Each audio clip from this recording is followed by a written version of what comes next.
Hello, everybody. As usual, I hope you are well and happy wherever you are. My name is Georgia Byng, and I am here to read you another chapter from Molly Moon's incredible book of Hypnotism, a book that I wrote. And today, the picture for you to look at is this one, which I picked up in a street market. This man was selling pictures he'd painted of cats. It was actually in Thailand. So I bought 4 of his cat pictures and gave them to people, but kept this one. So there it is, and it reminds me of Petula a bit, who you may remember from the last chapter is in a bit of trouble now. And so here we go. Chapter 21. After Molly had signed what felt like 1,000 autographs, she whistled for Petula. When Petula didn't come, she assumed that she'd slipped inside, away from the noisy, jostling crowd. But Petula wasn't inside either. Molly checked all Petula's favourite places: the cushion under the dressing table where she kept her stones, the pile of rags under the props table, the gap under the blue corduroy chair. Then she checked the toilets, the stage, and even the Martian's dressing room. But Petula was nowhere. Soon the rest of the cast were helping too. They looked in cupboards, behind curtains, and in wardrobes. She wasn't in the theatre foyer or the ticket booth or in the bar. Petula was well and truly lost. Molly's heart gave an almighty lurch as she imagined the worst. The stage doorman looked in the gutters of all the adjoining streets to see if Petula had been hit by a car. After that, they could only come to the conclusion that Petula had been stolen. Molly was distraught. Who could have taken her? She shuddered as she imagined poor Petula in some strange house, lonely and frightened. "I tell you what," Barry Bragg tried to reassure her. "The person who took her because they liked her, and they wouldn't treat her bad if they liked her." Inside, he was already thinking about all the publicity the show would get from Petula being stolen. "You know what we should do? We should put out an SOS interview on TV. Someone will see her. I mean, people notice when their neighbors get new pets. Someone will report her." The police arrived.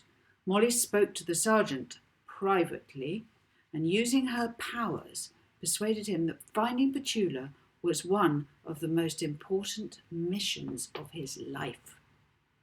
The sergeant rang his superintendent, and 20 policemen and women were enlisted to search for the missing pug. In the early hours of the morning, still night time, Molly arrived at the Sunshine TV studios, where she was powdered and put in front of bright lights and cameras for an interview. Charlie Chatt sat opposite her, still in his party clothes, since the producer of the show had called him in from a nightclub. Molly found it difficult to concentrate and produce her hypnotic gaze, as she was so upset and distracted by thoughts of Petula, but then she realised that she was doing this for Petula, and she tried her hardest to make herself utterly charming. At Sunday breakfast time the next morning, New Yorkers eating their breakfasts of granola, pancakes and hash browns watched Molly's interview with Charlie Chatt. "It's so sad," said the already infatuated Charlie to Molly, "that a night as glorious as last night should be marred by this catastrophe. That your dog, who I understand was truly marvellous in the show, should just disappear." Charlie's gravelly voice dropped to a super sympathetic tone. "And Molly, you believe that Petula has been stolen or kidnapped?" All over the east coast of America, viewers watched as the new child star came on, and they listened to her plea for help. If anyone out there thinks that they've seen a pug dog that looks like this, Molly held up a picture of Petula in her spacesuit. If you can imagine her without the spacesuit on, well, this is the only picture I have of her. It's from the show. She likes chewing stones. If anyone out there thinks they know of her whereabouts, please could they get in touch with the Manhattan Theatre. There's a reward of $20,000 for anyone who'll give me information that will lead to her. You see, I've known Petula since I was very young. Her mother abandoned her when she was a puppy, so I can't desert her now. To be deserted twice in one's life is too much. To be deserted twice in one life is too much. Anyway, she's very special to me. She's my best friend, really, although all at once Molly thought of Rocky in New York, and she wondered whether he ever watched breakfast TV. Although I do have a human best friend too, and if he's watching, I would like to see him soon. But mainly this message is for Petula, first of all, because she's lost and maybe in danger. So please, can you help if you can? People watching their screens felt incredibly sorry for Molly. She conveyed a certain hypnotic charm over the airwaves, and viewers found themselves drawn to her. She wasn't wonderful looking or anything, but there was definitely something about her. Millions of Americans went to work with Molly on their minds, alert to any dog's bark and on the lookout for a black pug. Throughout the day, Molly's broadcast was replayed regularly on television, and no pug in the city was safe, as well-meaning, reward-seeking Petula rescuers snatched dogs from their real owners and took them to police stations. The stations were chaotic, awash with barking pug dogs and people squabbling. Owners quarrelled with Petula rescuers and rescuers argued with police. The New York police investigated every dog and every report, but none of the pugs was Petula. There was nothing for Molly to do after her interview but to go back to the hotel. It was Sunday, so there was no evening show, and it was very, very lonely in her hotel suite without Petula. Molly thought of all their adventures, and she looked at the show photographs of Petula in her jazzy costumes. Molly didn't know what she'd do without her. She felt utterly miserable as she thought of the soft, velvety ears that she longed to stroke. For the 50th time, she hated herself for losing sight of Petula, for being vain and wanting to sign autographs. And then the phone rang. "Hello?" said Molly, hopefully. "I've got your dog," came a heavy voice down the line. "What? Where? Oh, thank you. Is she all right?" gasped Molly in relief. "Listen to me," said the cold voice of Knockman. "If you want her back, you'll do as I say. First thing is, you say nothing on the phone now. If you say anything, I'll disconnect." He guessed Molly might try to hypnotise him with her voice, and he didn't want to risk that.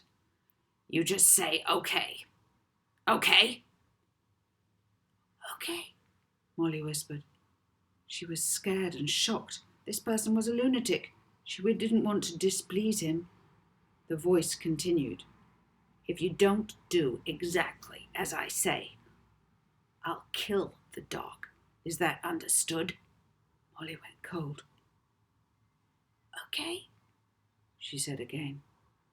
The word kill began to echo like a loud alarm bell in her head, and Molly's hand started to shake so much that the phone banged against her cheek as she held it.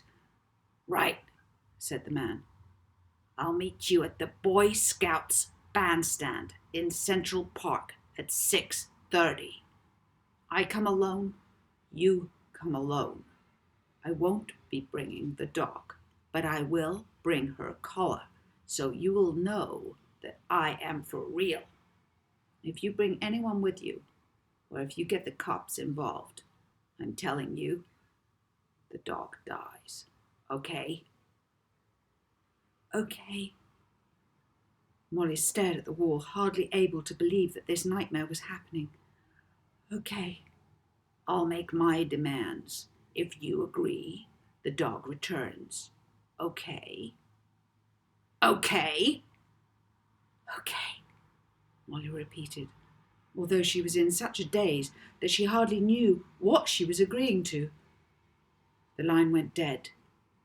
In her shock, Molly bit the receiver as she tried to absorb what she had just been told.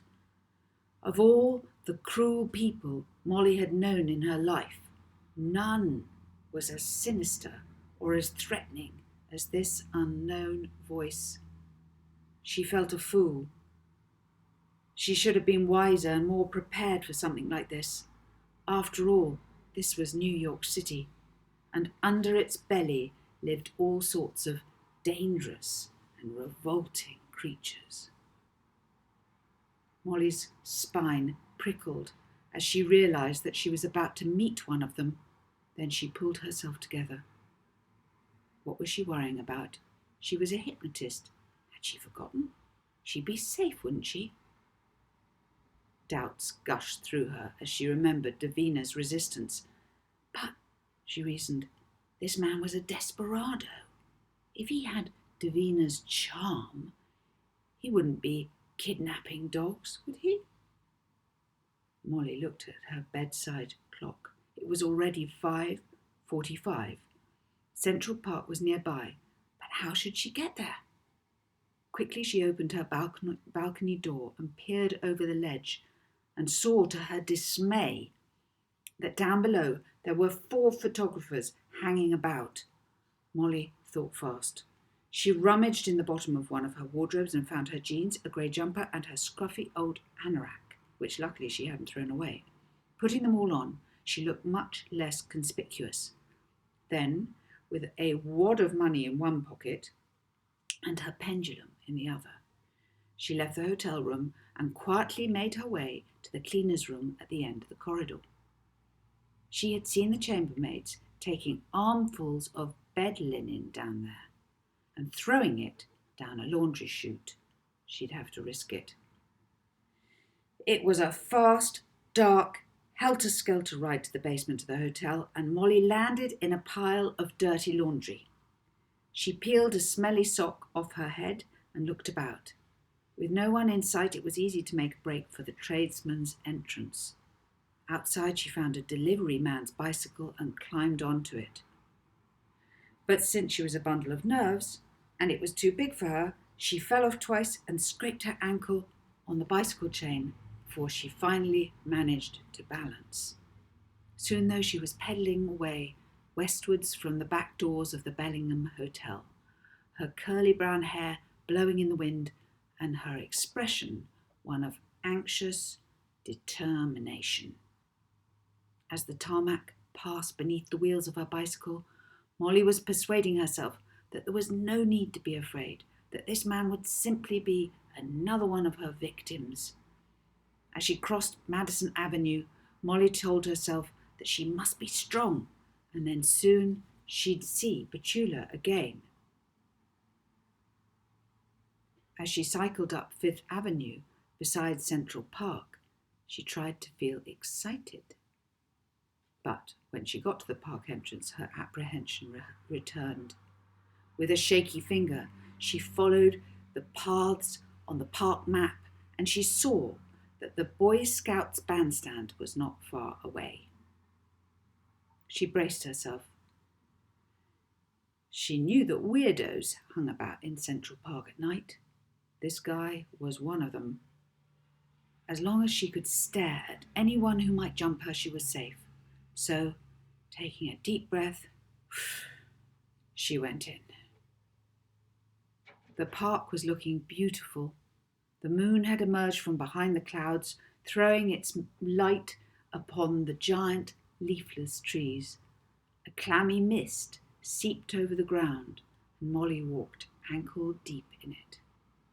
Then she got back on her bike and, taking care to look about her often so that no one could spring her from behind, she cycled steadily into the centre of the park. Brave as she tried to be, every snapping twig, every rustling in the bushes made her heart pound. Occasionally a jogger or a roller skater shot by, but for the most, Molly was alone in the darkness. When she got to the bandstand, no one was in sight. She propped her bike up, climbed the bandstand stairs, and stood on its icy platform. A clock broke the silence, chiming 1/4 the hour, then 6:30. It began to rain. Molly waited and waited, trying to compose herself. Her heart thumped so loudly that she felt it might burst through her ribs. Suddenly, a small round figure that she faintly recognised appeared, darting from bush to bush. Then, looking up, it hurried up the path towards her. Ooh, it's all getting even more exciting. So there you go. That is the end of chapter 21. I hope you enjoyed it, and I hope that you are very well still, that you haven't got ill between the beginning of this and now. I wonder if any of you could have done that. I suppose somebody could do that. It happens like that sometimes, doesn't it, getting ill? Anyway, don't get ill. You don't need to get ill. You won't get ill. Hypnotise yourselves not to get ill. And if you're going to hypnotise anyone else, happy hypnotising. Bye. Bye.